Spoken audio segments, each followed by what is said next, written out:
爸爸，你叫我什么呀？爸爸，妈妈，那是我妈妈。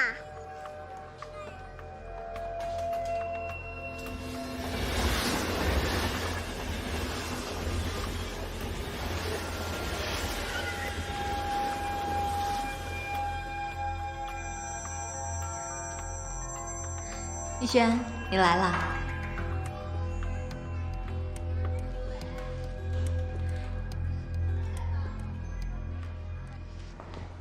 我给你介绍一下，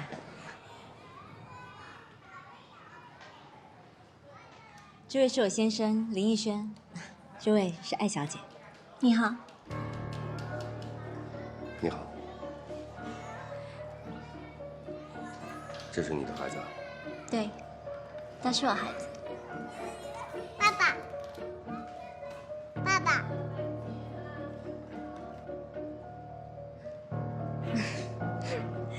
闹闹，他不是你爸爸。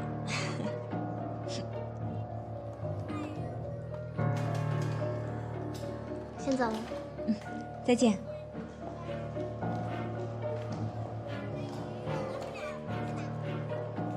你怎么了？不舒服吗？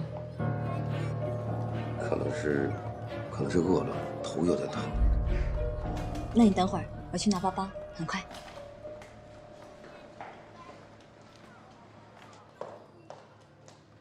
来做了，过了2天，他就带着孩子来了。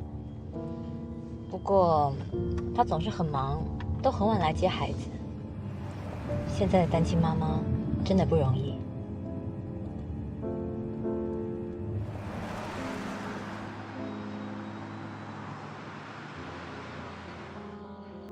曾说爱宝他坏了我的孩子。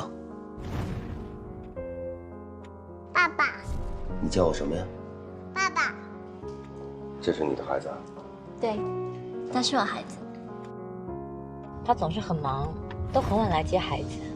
现在的单亲妈妈是有过比较严重的外伤，当时就是没有开刀把血块取进，并且皮下积血。我们怀疑这个血块是压迫神经，对于身体其他的动脉物质产生。对，娜娜，他不是你。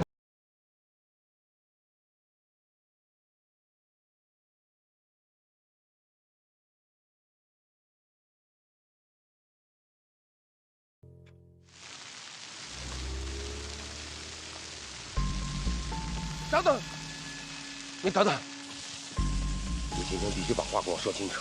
这些年你去哪了？我一直在找你，为什么一点消息都没有？你有什么权利管我？你爱过我吗？你真的关心过我吗？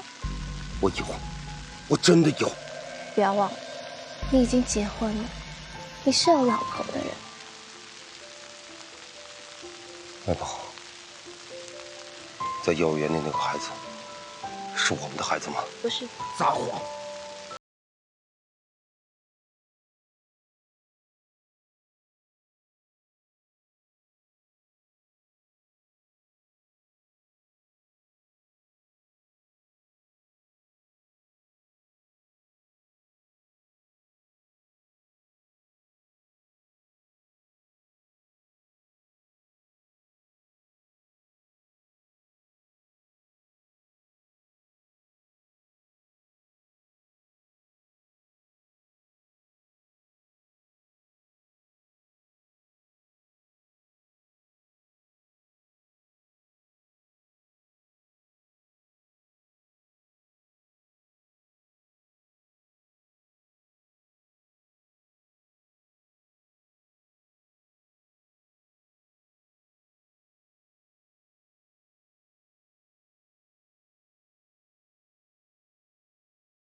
就上次抱着你腿叫你爸爸的那个呀。今天他看到我就问：“爸爸呢？”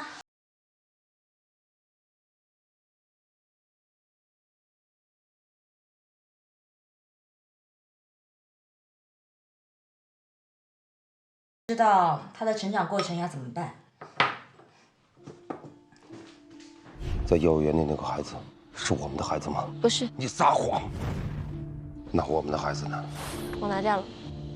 我可以为了他生孩子，我可以为了他把我们的孩子拿掉。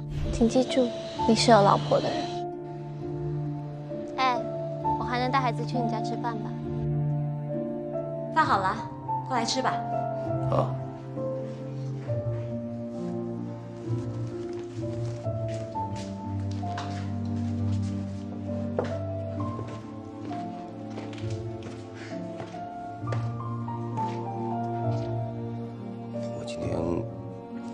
有点不太舒服，我想上楼睡会儿。你自己吃吧。你还好吧？没事，头疼。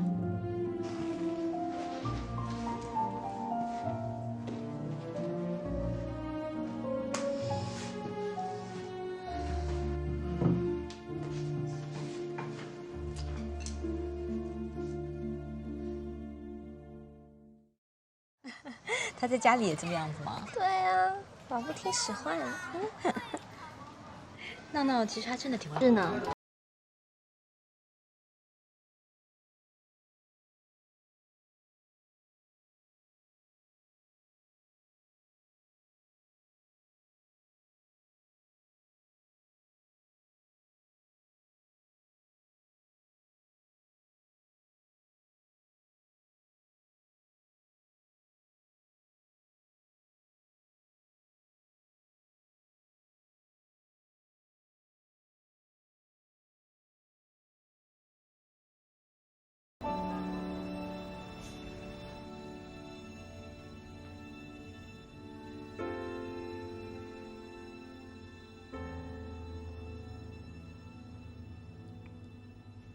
你们俩真是有本事啊！花了公司大笔的钱，啊，请客户吃吃喝喝的，就给我换来这个结果。我们也没想到能到这个地步。本来下面的关系都已经做得差不多了，但上面突然又说不行。其实用夜色这个概念来做这款葡萄酒，在他们下面所有相关部门都全票通过，但是现在他们上面又说不行。我现在真的有点质疑他们的品味。你们俩在这个行当干了多少年了？啊！我再告诉你们一声，听好了，客户就是我们上帝，他们的品味就是你们的品味，永远不要怀疑你客户的品味，知道吗？其实他们对整体的构想已经没有太大的质疑了，只是对效益还没有太大的信心。可能是我们的工作做得还不够，但是我们已经尽力了。我不想听过程，我也不想听你们俩检讨，我需要的是结果。出去。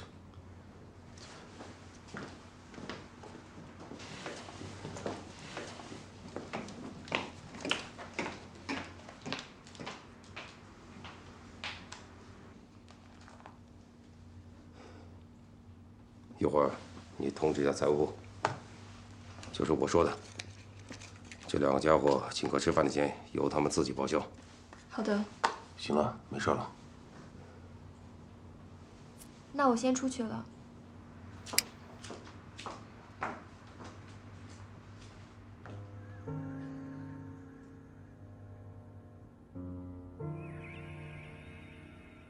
你们好像聊得挺开心的。对呀，我和爱宝总有聊不完的话。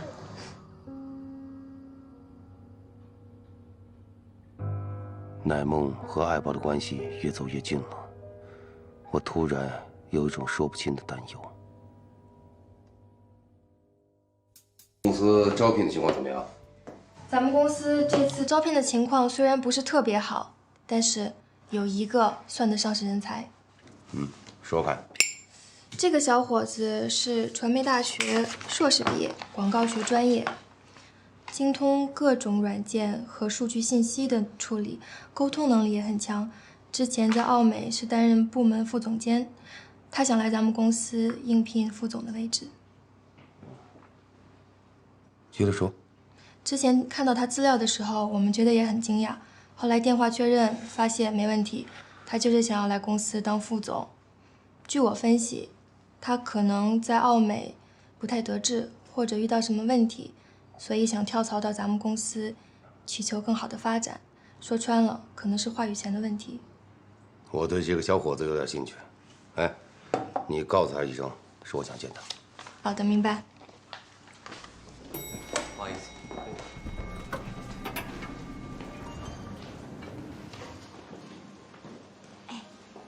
那个人不是吴越吗？不是吧？不是啦，他就是演《西游记》的那个呀。他看起来一点也不像演猴子的人。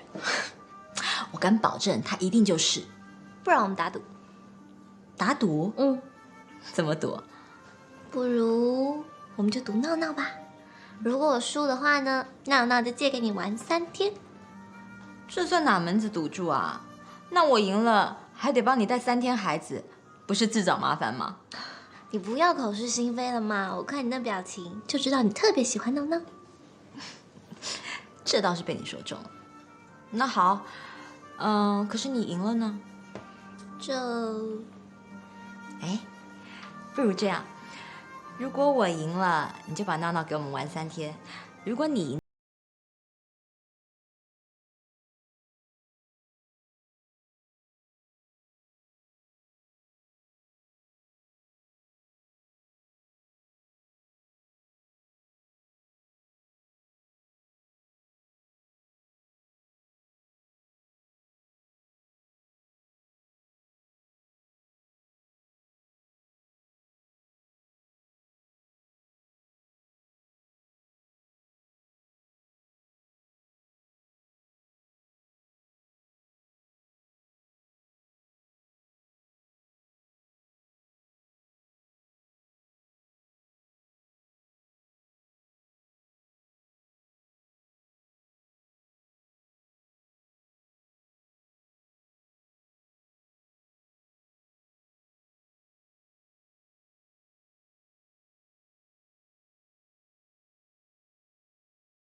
儿子了。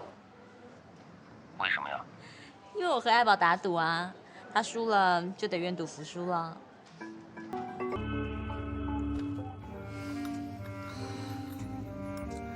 姐，你老公也太不靠谱了吧！说要来接我们，现在都几点了？去一趟天津都该回来了吧？早知道这样，就不让他来接我们了。对啊，这下可尴尬了，留也不是，走也不是。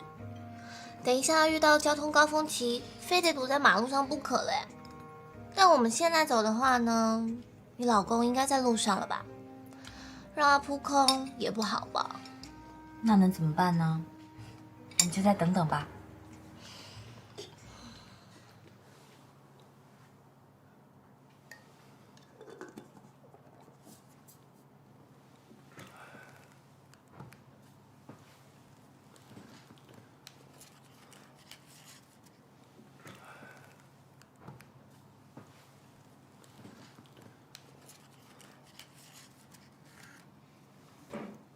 你所有的资料呢，我都看过了，非常的好。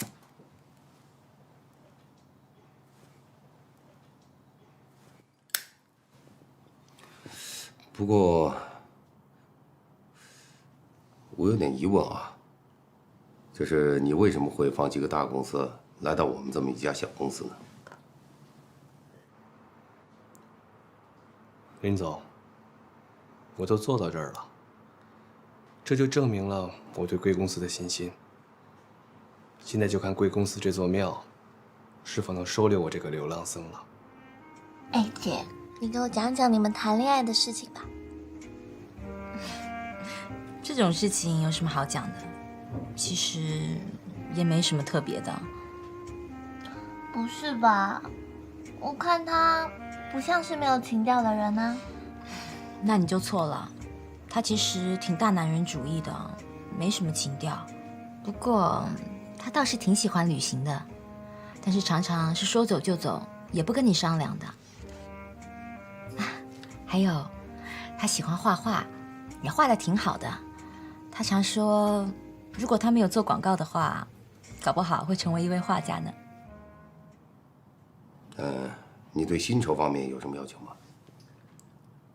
我之所以想换个新环境，主要目的就是想找一个新的发展。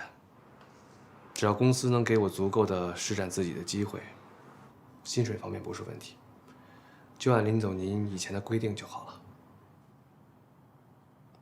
对薪水方面没有要求，那其他方面呢？我以前在那些大公司工作，其实我是一直抱着一个学习的态度在工作。我从来不认为一个外企是对一个中国有志青年发展最好的地方。工作了一段时间，我觉着我该学的都学到了，所以是该找一个合适自己的地方，一展抱负的时候了。至于职位问题，我相信林总您一定会给我一个极好的判断的。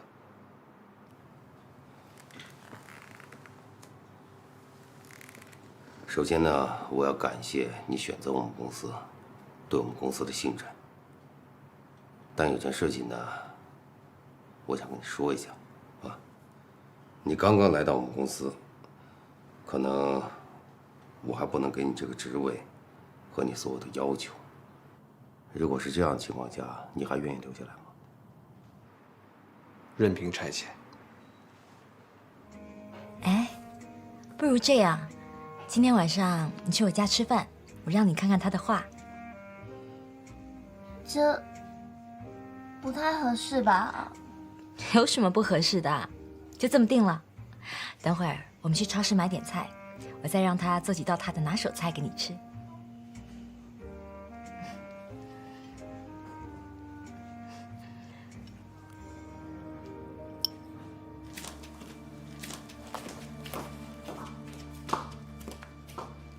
林总，我真不明白，这么好的人才，您怎么还会说未必给他留一个不错的位置呢？万一他走了，岂不是咱们的损失？是人才，我们欢迎，一定要留住。可是，他来我们公司应聘，对酬劳没有任何的要求，挺让我费解的。哎，我们可以换种思维方式考虑一下啊。他万一是来我们公司来窃取商业情报，用于他图，你想过没有？林总，我觉得您也太谨小慎微了，他说的都合情合理啊。哼，傻丫头，如果他是真心想留下来，咱们有什么好紧张的呢？那您打算给他什么职位呢？先给他一个策划专员吧。这样合适吗？没什么不合适的。如果他真的是人才，真的想为我们公司来出力的话，相信我，我不会埋没他的。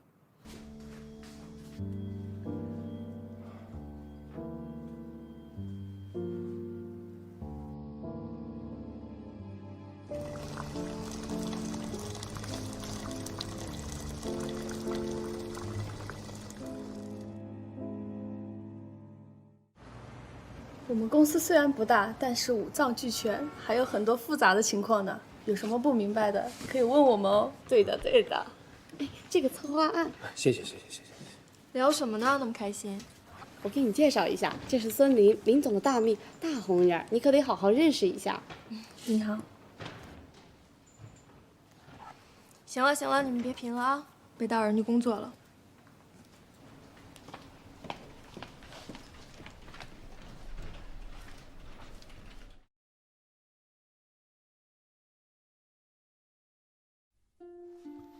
乃梦和爱宝几乎成了无话不谈的朋友。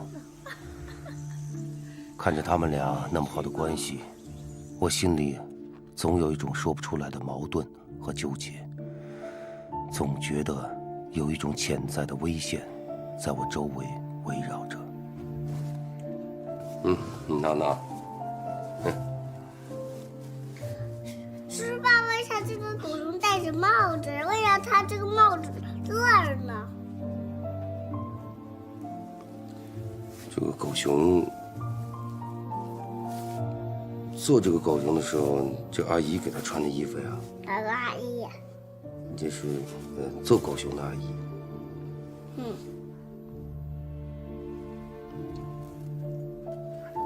为啥它也穿着裤子啊？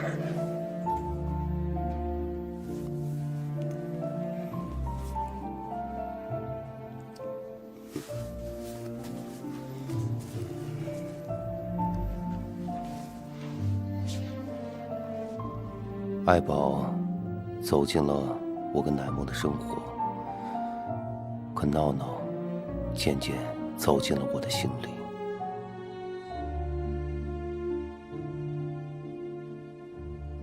林总，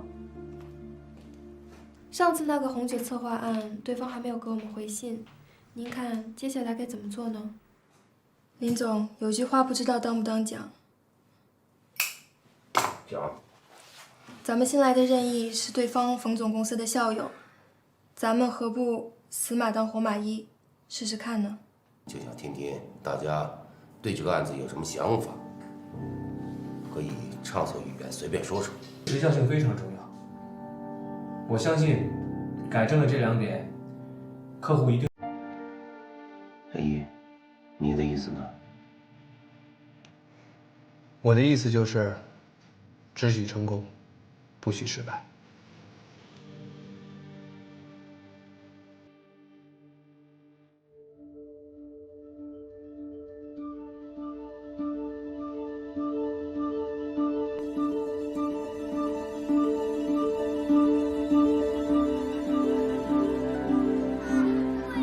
不好意思，我真的就只有今天有空而已。是，好，那么我晚点过去，谢谢。怎么啦？你等会儿还有事啊？听说有一个老中医，他医术很厉害，我去把脉。老中医啊？是啊，我也想去看，能不能带我一起？当然可以啊。聊什么呢？逸轩来了，娜娜。逸轩，我刚刚跟爱宝说，我们俩想去看中医，今天能不能麻烦你带带孩子？没问题。没问题。辛苦你了。那我们走吧。拜拜。来，拜拜。有问题打电话。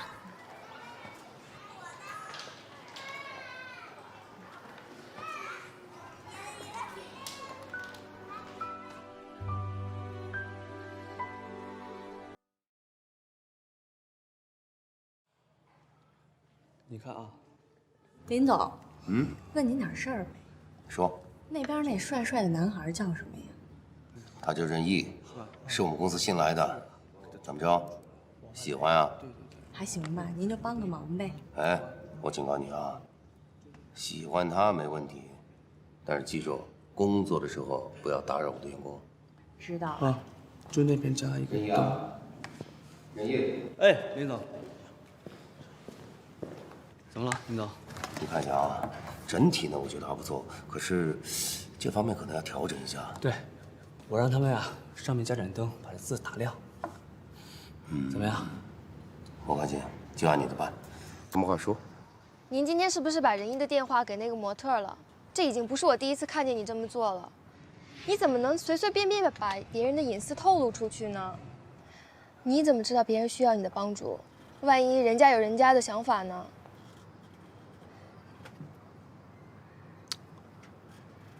你跑了我这儿来大叫大嚷干嘛呀？不就喜欢仁义吗？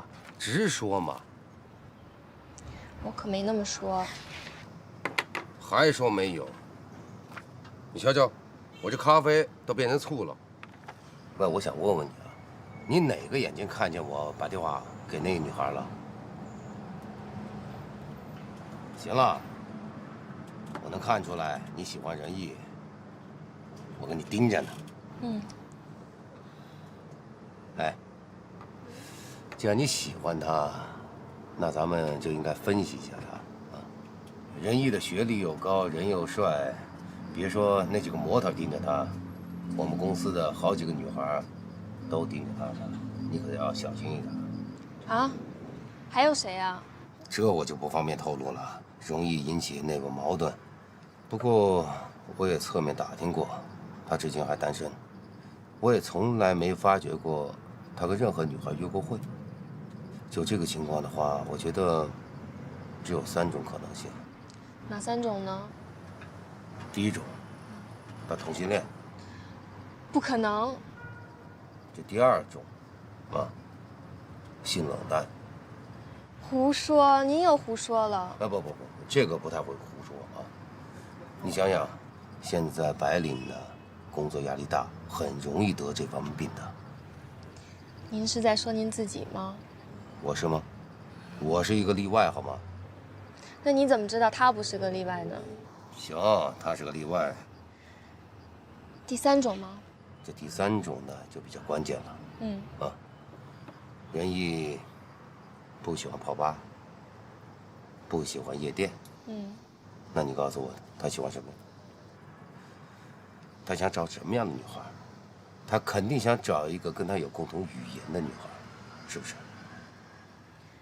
按照咱们这样分析，我觉得适合仁义的，也就只有女博士了吧。他喜欢的是一种知性美。知性美。我这么说，你明白以后该怎么做了吗？我明白了。既然你明白了，能让我自个儿待会儿吗？好嘞，那我就不打扰您了。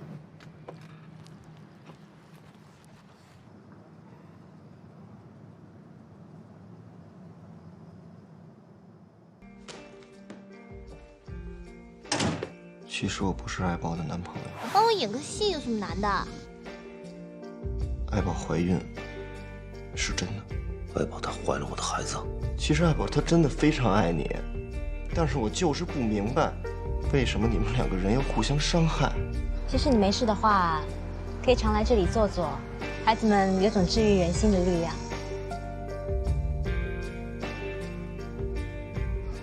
你以后别再来了。为什么呀？作为一个男人，在哪里跌倒，就该在哪里站起来啊！别看这公司又小又破又难看，这公司所有的一切都属于我。你这算是在跟我求婚吗？确实是因为身体上的问题导致不孕。我真的很想要有个孩子。爸爸。你叫我什么呀？爸爸。这位是我先生林医生，这位是艾小姐。这些年你去哪了？我一直在找你，为什么一点消息都没有？你爱过我吗？你真的关心过我吗？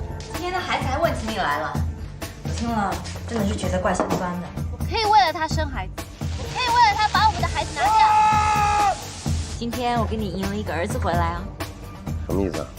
就是你为什么会放弃个大公司，来到我们这么一家小公司呢？如果他是真心想留下来，咱们有什么好紧张的呢？是该找一个合适自己的地方，一展抱负的时候了。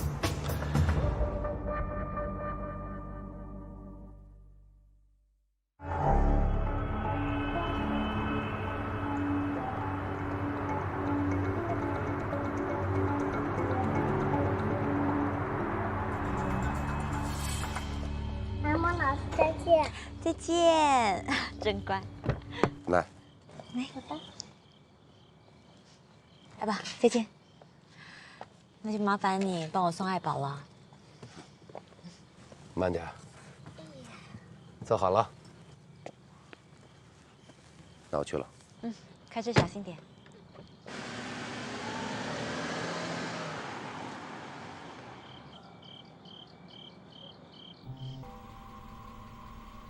你跟乃梦好像关系挺好的。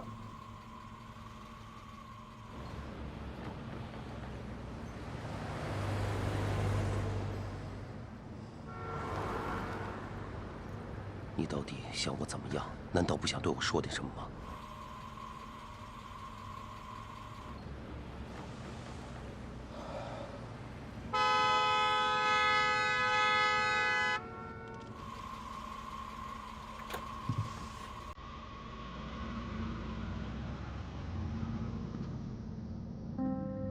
这3年来，我以为我能够忘掉和你有关的过去。我在无数个谎言中虚度着自己的世界。我放弃了我的过去，活着另外一个自己。你想过我的孤独吗？你想过我的无助吗？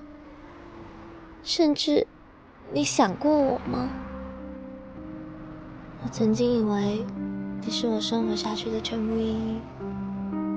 遇见你，我不再茫然和孤独，你让我体会到爱情的甜蜜。你也让我知道，我也能拥有真实而纯粹的爱情。我麻木的人生也可以拥有奇迹。可是现在呢？现在我们彼此在生活中扮演角色给别人看，压抑着内心的痛处，在强颜欢笑。你知道吗？我最难过的不是我爱的人不爱我，而是我爱的人消失在我的世界里。我丢掉的是2个恋人和爸爸。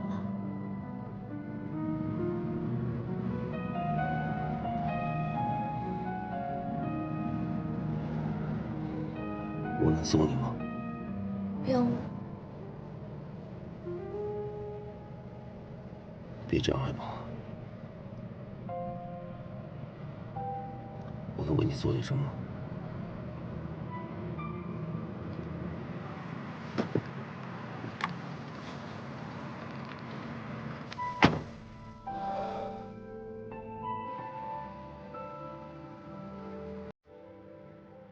我不在你身边，你要好好照顾自己，行吗？妈，再见。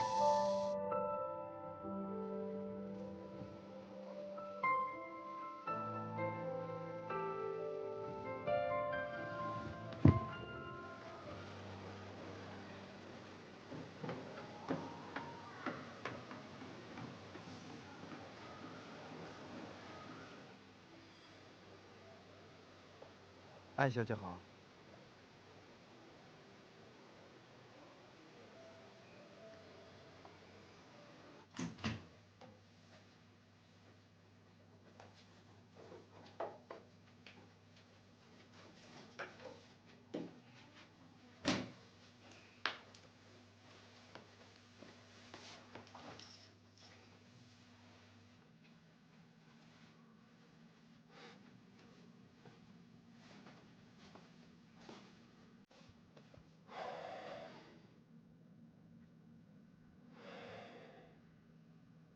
你就住这儿？是啊。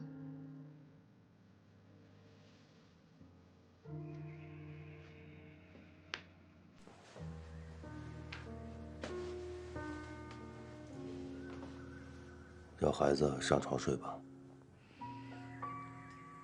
不动他了，动他了他会醒的。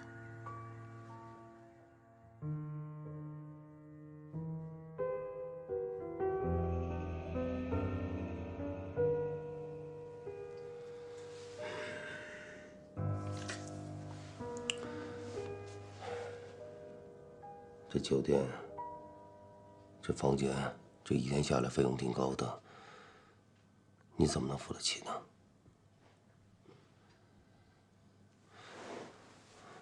海宝，你能不能告诉我，你靠什么来抚养这孩子？我自有自己的办法。需要我帮你吗？我可以的。你是有老婆、有家庭的人，你管好你自己就行了。咱们之间何必搞成这样呢？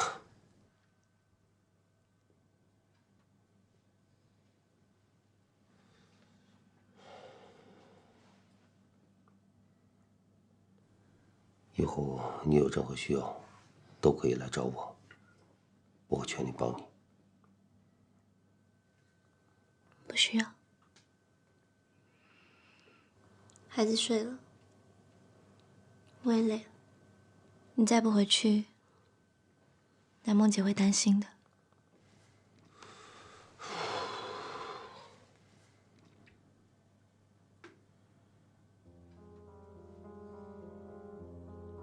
行。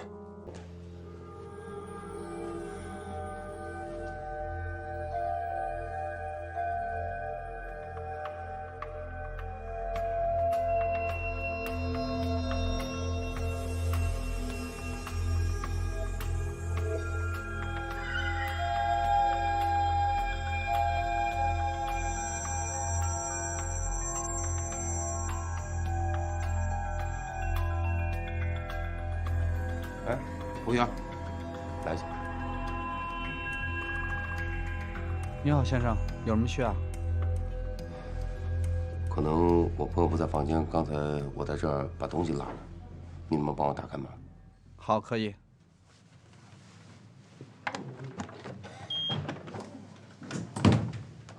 您请，先生。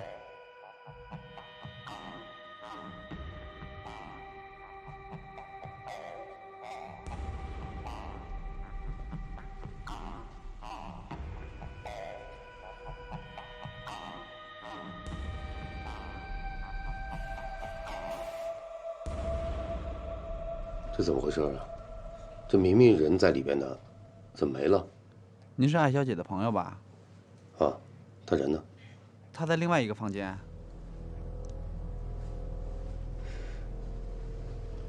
另外一个房间什么意思啊？艾小姐是酒店的老客户了，她还有一间承包房，也是在这一层，是她和孩子住的。刚才这间房间是她接客的地方。您知道，一个单身的女人带着一个孩子挺不容易的。这些年，你靠什么来养活自己？靠什么来养活这孩子？就是因为他妈这个狗屁男人收了你，你就跟他结婚生子，对吗？别再折磨我了，把所有的一切都告诉我好吗？谢谢。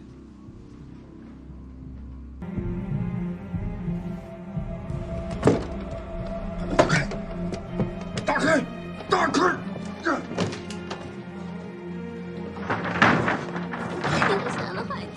你会杀了孩子的。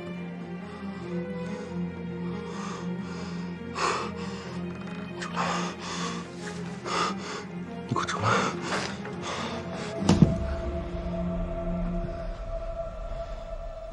你都干点什么？说一下。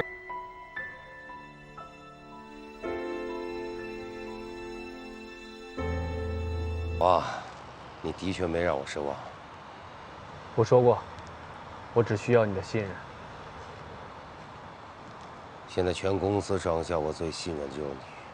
从现在开始，我任命你为我们公司的副总经理，好好的干，我不会亏待你的。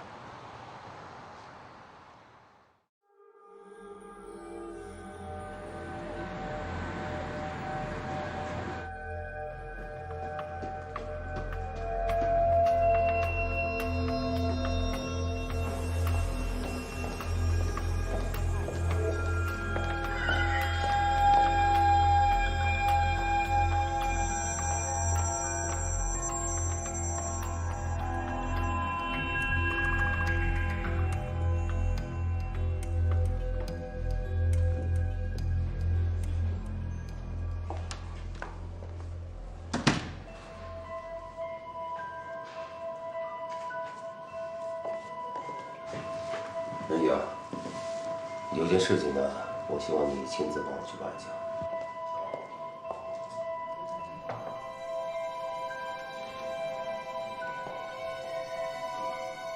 你在附近呢，给我找一个小户型的房子，尽量条件好一点，最好是已经装修好的。你要买房子？啊，行。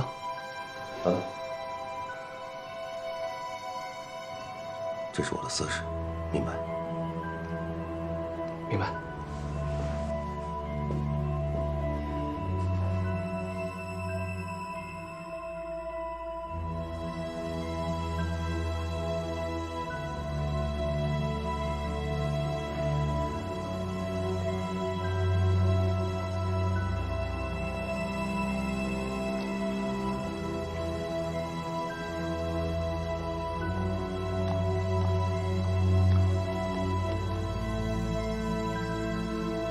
哎，慢一点啊，那儿，上面那就轻一点，别磕着。那诺喜不喜欢上学？蓝忘姐，妈妈，你来了，今天还算早啊。对啊。仁义啊，林总，我看这房子感觉不错，你满意就好，辛苦了。你干嘛这么客气啊？我也喜欢跟闹闹玩啊，对不对？跟老师说再见。老师再见。拜拜。我跟你说啊，这件事情一定要替我保密。当然。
我们可以走了。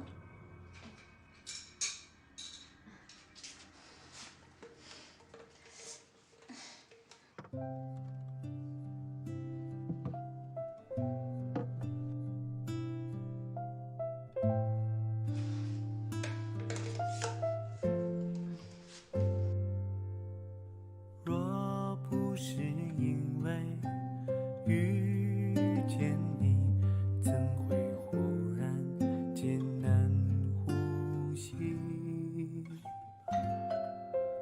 若不是因为爱上你，怎会嫂子，有这般勇气？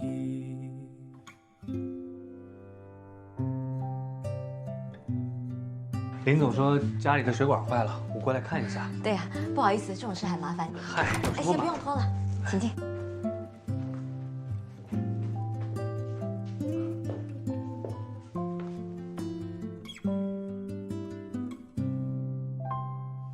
真是太不好意思了，逸轩他太忙了，要是等他来修，都不知道等到什么时候。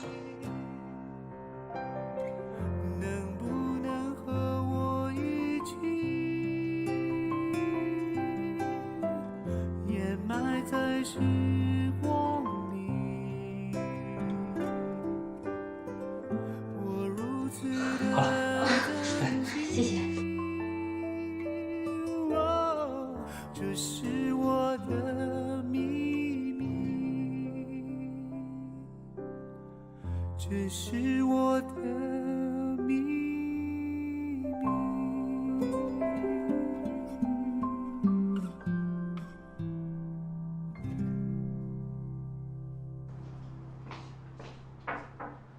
林总，进来。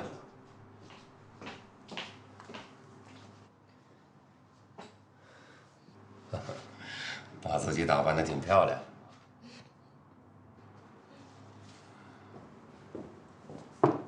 林总，哎，任意，来，进来。我这呢有份资料，你帮我去核实一下。还有，孙宁，你配合一下任意的工作。好。去吧。好，那我出去了。啊。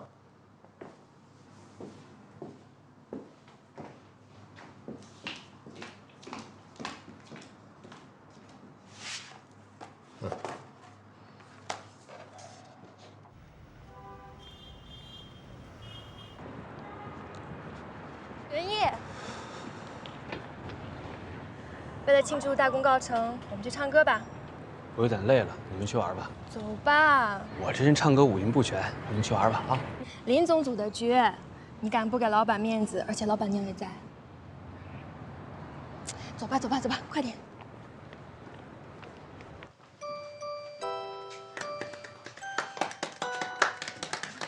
生日快乐！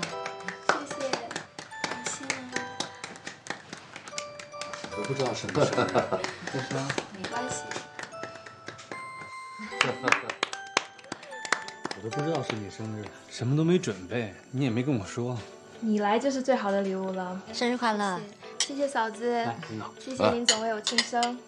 生日快乐！谢谢。嫂子，你帮我切好不好？啊，好，我去点歌曲。连夜唱首歌给我听啊。我唱歌不行，你唱我听。